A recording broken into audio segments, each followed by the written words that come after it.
तो हेलो बच्चों, कैसे हो आप लोग। बच्चों आज एक और फिजिक्स के इंपॉर्टेंट टॉपिक के साथ इस वीडियो में हम लोग जुड़ रहे हैं।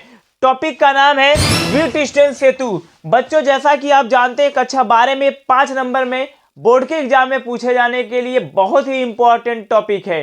ठीक है बच्चों, तो चलिए देखते हैं व्हीटस्टोन सेतु होता क्या है। हाँ, अगर जब आप वाइवा के लिए जाएंगे तो एक क्वेश्चन भी तैयार करके जाइएगा फिजिक्स के वाइवा में कि व्हीटस्टोन सेतु किसे कहते हैं। आपका आंसर होना चाहिए अज्ञात प्रतिरोध ज्ञात करने के लिए जिसका उपयोग करते हैं व्हीटस्टोन सेतु होता है। समझ में आया? इतना ही आपको बताना है। चलिए देखिए, जैसे देखो बच्चों, चार्ल्स व्हीटस्टोन, क्या नाम था उनका जिन्होंने इसका खोज किया था बच्चों? चार्ल्स व्हीटस्टोन ने 4 प्रतिरोधों को प्रयुक्त कर किसी अज्ञात प्रतिरोध का मान ज्ञात करने के लिए, कैसा प्रतिरोध बच्चों? अज्ञात। ठीक है, अज्ञात प्रतिरोध का मान ज्ञात करने के लिए एक विशेष प्रकार का परिपथ बनाया जिसे व्हीटस्टोन सेतु कहते हैं। इसे क्या कहेंगे बच्चों? व्हीटस्टोन सेतु। फिर से एक बार देख लो, चार्ल्स व्हीटस्टोन ने, ये वैज्ञानिक का नाम है, 4 प्रतिरोधों को प्रयुक्त कर किसी अज्ञात प्रतिरोध का मान ज्ञात करने के लिए एक विशेष प्रकार का परिपथ बनाया। उस परिपथ को बच्चों हम लोग व्हीटस्टोन सेतु के नाम से जानते हैं। समझ में आया इतनी चीज? आइए बात करते हैं परिपथ में। देखो इसमें 4 प्रतिरोध कौन कौन है बच्चों? एक P है, यहां पे मैं इसको ऐसे लिख दे रहा हूं, P Q R और S। ठीक है बच्चों, जो जो यहाँ पे थ्योरी में है वही डायग्राम में दिखेगा आपको। देखो 4 प्रतिरोधों P Q R S, ठीक है बच्चों, P Q R S समांतर चतुर्भुज के भुजाओं के अनुदिश जोड़े गए हैं। ये जो समांतर चतुर्भुज के भुजाओं के अनुदिश क्या है बच्चों? जोड़े गए हैं। जैसे देखो A B C D ये समांतर चतुर्भुज है, तो इसके भुजाओं के अनुदिश क्या किए गए हैं बच्चों? जोड़े गए हैं। फिर क्या है आगे? विकर्ण AC के बीच, विकर्ण AC के बीच, ये जो है AC के बीच कौन कौन आ रहे हैं? देखो विकर्ण AC के बीच एक सेल E, देखो बच्चों आ रहा है ना, एक सेल E, वह कुंजी केवल लगा है, वह कुंजी केवल लगा है। समझ में आया बच्चों? डायग्राम को 1 से 2 बार आपको बना लेना है और इसके बाद फिर कोई दिक्कत नहीं होने वाली। समझ में आ रहा है कि नहीं? समांतर चतुर्भुज बनाना है, उसपे प्रतिरोध दिखा देना है P Q R S। समझ में आया? A B C D समांतर चतुर्भुज का नाम दे देना, उसमें एक सेल लगा देना, एक कुंजी यहाँ पर लगा देना और एक कुंजी यहाँ पर लगा देना। क्लियर? बात समझ में आई? चलो अब करते क्या है बच्चों? अभी तो समझ में आ रहा है ना कि विकर्ण AC के बीच सेल E और कुंजी केवल लगा है। यहां तक तो कहानी हो गई। आगे देखो, जब कुंजी केवल को बंद करते हैं, जब इसको बच्चों बंद करेंगे अतः परिपथ क्लोज हो जाएगा, जुड़ जाएगा, तो धारा बहने लगेगी, तो परिपथ में धारा प्रवाहित होने लगती है। बात वही समझ में आ रहा है कि नहीं? कि जब कुंजी केवल को बंद करते हैं तो परिपथ में धारा प्रवाहित होने लगती है।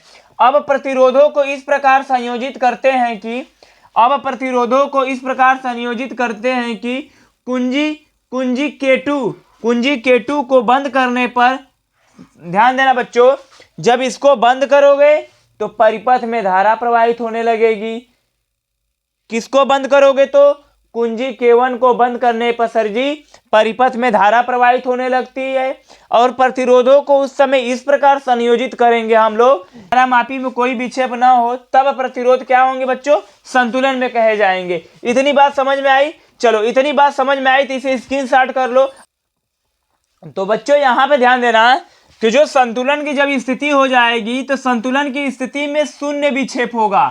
पूछा जाएगा आपसे कि संतुलन की स्थिति में क्या होगा, तो संतुलन की स्थिति में शून्य विक्षेप होता है। ठीक है बच्चों, चतुर्भुज के किन्हीं जब संतुलन की स्थिति आ जाती तो होता क्या है कि चतुर्भुज के किन्हीं 2 संलग्न भुजाओं का अनुपात, मतलब संलग्न भुजाओं के प्रतिरोधों का अनुपात, तो वहीं देखो बात है कि चतुर्भुज के किन्हीं 2 संलग्न भुजाओं के प्रतिरोधों का अनुपात शेष 2 संलग्न भुजाओं के प्रतिरोधों के अनुपात के बराबर होता है। जैसे देखो बच्चों P और Q P बाई क्यू बराबर R बाई यस, मतलब इसका संलग्न भुजा ये है, मतलब इससे जुड़ा हुआ। तो इन दोनों प्रतिरोधों का अनुपात जो होगा इन दोनों प्रतिरोधों के अनुपात के बराबर होता है। यही होता है वीटस्टोन सेतु का जो सिद्धांत होता है, रूल होता है, नियम होता है। समझ में आया गया।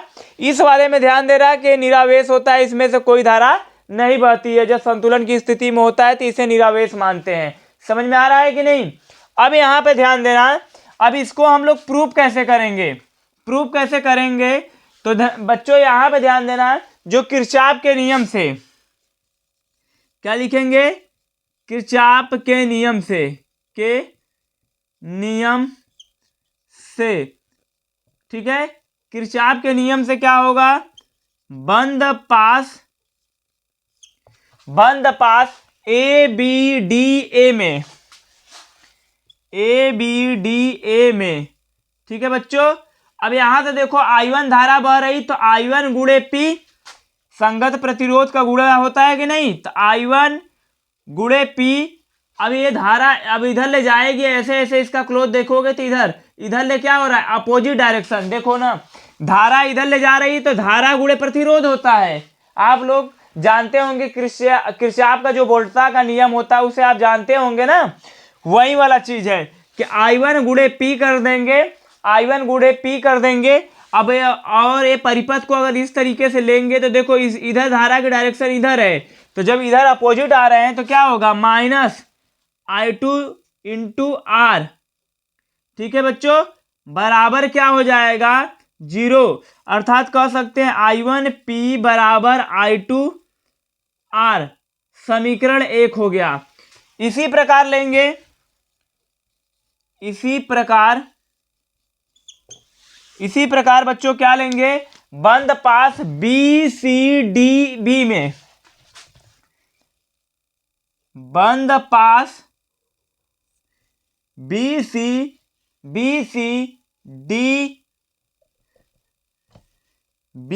डी बी में।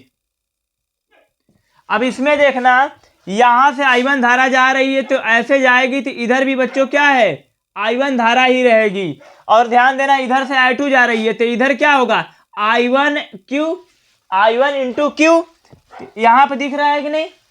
तो यहां पे बच्चों लिखेंगे क्या हम लोग, I1 इंटू क्यू माइनस, देखो बच्चों हो जाएगा I2 इंटू यस, क्या होगा, I2 इंटू यस बराबर 0।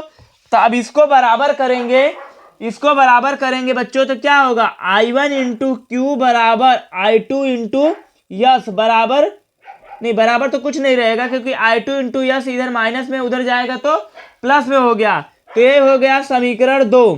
क्या हो जाएगा बच्चों, समीकरण 2। अब क्या करेंगे हम लोग, अब क्या करेंगे बच्चों, समीकरण 1/2 कर दीजिए, ठीक है।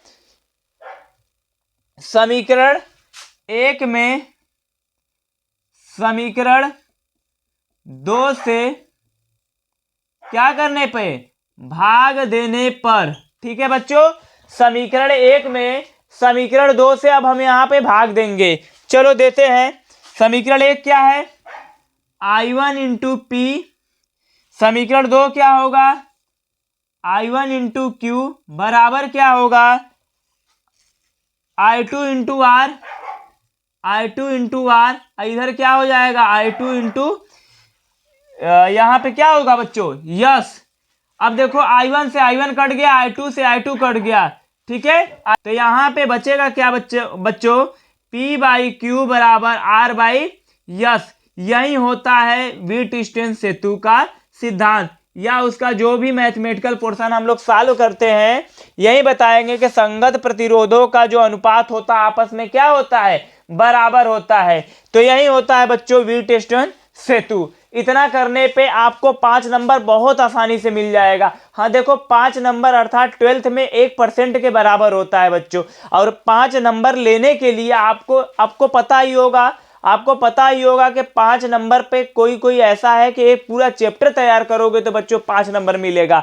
और यहाँ पे क्या है कि एक टॉपिक तैयार करोगे तो हमको ये पता है, जैसे देखो उसमें से मीटर सेतु वगैरह ये सारे चीजें, विभव मापी का सिद्धांत इस बार क्या हुआ है, कट गया है। जब वो सारे चीजें रिड्यूस हो चुकी हैं बच्चों, तो व्हीटस्टोन सेतु क्या हुआ हमारा, वेरी वेरी मोस्ट इंपॉर्टेंट हो गया है। जैसे कि हमें पता ही है कि ये बोर्ड के एग्जाम में इस बार आने ही वाला है। समझ में आ रहा है कि नहीं? अगर आपको 5 नंबर चाहिए तो वीडियो को 1 बार 2 बार अच्छे से देख लेना, क्लियर हो जाएगा। नोट्स बना लेना, एक बार प्रैक्टिस कर लेना बच्चों, आपका 1% क्लियर हो जाएगा। ठीक है, तो बच्चों आप लोगों पहले स्क्रीनशॉट कर लो, मैं हट जा रहा हूं। तो आप लोगों को ये वीडियो कैसा लगा आप मुझे कमेंट करके जरूर बताइएगा। तो मिलते हैं ऐसे ही अलग और नए टॉपिक के साथ, तब तक के लिए धन्यवाद।